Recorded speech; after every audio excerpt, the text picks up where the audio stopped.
One of the really fun things about gardening is getting to share ideas with other gardeners.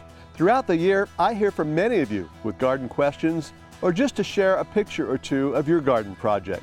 So today on You Can Grow It, I want to share a few of those pictures and comments with you that some of our fellow gardeners have sent to me. Tracy Barksdale in Twin Falls sent me this picture last fall that her daughter took of the pretty sunflowers in their garden, proving that a garden can be small and simple and still be beautiful. Often the joy of gardening comes with observing the little things. Teresa McClay of Ontario captured this great shot of a busy honeybee in her garden.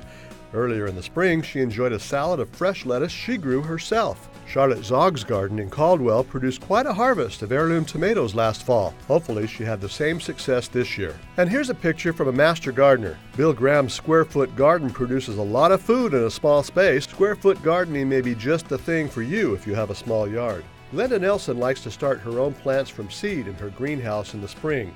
And as you can see, she gets a little help from Toby the cat. Sometimes small space gardening can be a challenge, but with a little imagination and creativity, Jean Roberts came up with a beautiful green bean fence trellis that she designed and built herself. It's made with cedar boards and hog wire. Even though she says she's never built anything before, she turned her idea into reality with a little work. Nice job, Jean. And take a look at these beauties.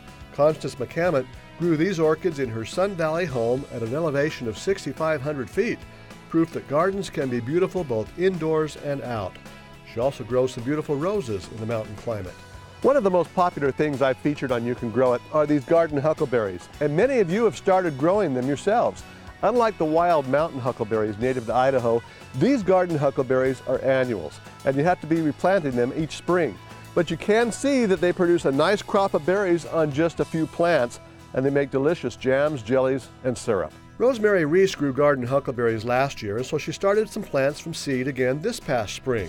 This is her second harvest of berries so far this season. Colleen Bonney and Carolyn Logan heard about the garden huckleberries last year on You Can Grow It, so they bought some seeds and grew their own plants this year in containers. They look like they're doing very well. And Carrie Taylor grew a couple of dozen garden huckleberry plants in her garden in Eagle.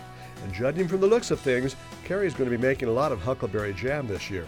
Finally, you're never too young or too old to experience the joy of gardening and to use your garden to bring a little joy to others.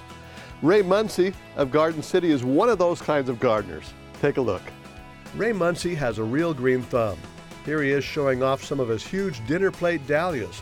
When I met Ray a few years ago, he told me that his garden grew so well because he played country music to it. Ray still plays country music to his garden, and it must work. Ray keeps the ladies in his neighborhood and his family supplied with bouquets of beautiful flowers. Just take a look at his zinnias. They normally grow to be about 18 inches high, but Ray's zinnias soar to over 5 feet tall.